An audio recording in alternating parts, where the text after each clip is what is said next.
2 days na ata. Guys, goodbye muna. Kita-kits tayo sa mga susunod na live. Maraming salamat sa panonood and good day sa inyo. Aga, bye-bye.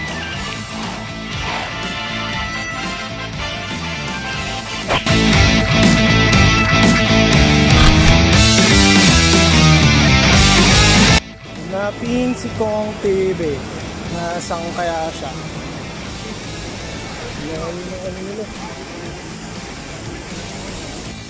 Ito tayo, hinahanap natin sila. Nandito sila sa Riyadh Boulevard. Si Mosi, no? Dito sa Riyadh Boulevard. Hahanapin ko siya dito. Ang daming tao. Sige. Ayan pa siya, nakalive pa.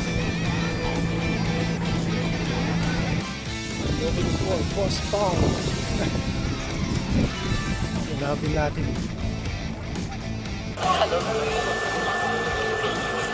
Boss, hello po. Hello po. Tara po.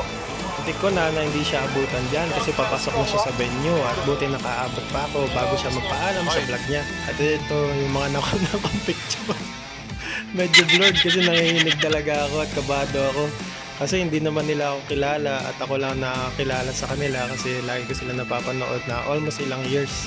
At ngayon nakita ko na sila at nakapagpa-picture pa ako. Approachable naman sila at magiliw sila.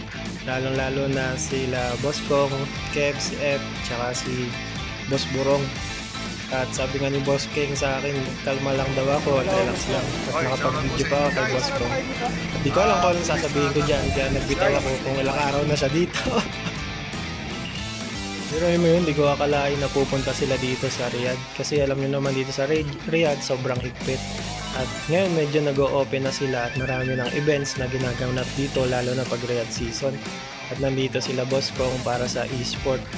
At higit sa lahat, ang pinaka the best part ng buhay ko nung pinursigi ko na pumunta at makita si Kong ay nakasama pa ako sa vlog. Kaso para akong tanga dyan. Sa mga susunod na live. Maraming salamat sa panonood and good night sa inyo. Aga, bye-bye. Dahil na, nakita ko na sila. Nakapag-picture pa ako. Ang problema nga lang, nanginginig ako. Wala video. Hindi ko alam magagawin ko eh.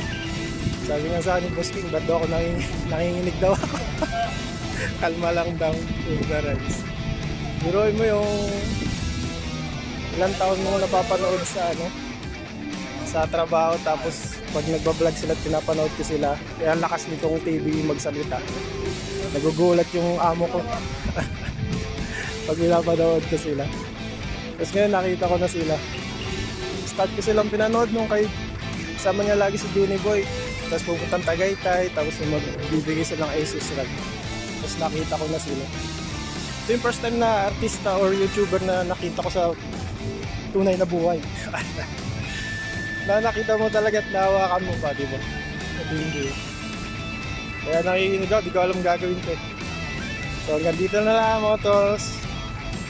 Bye. Achieve.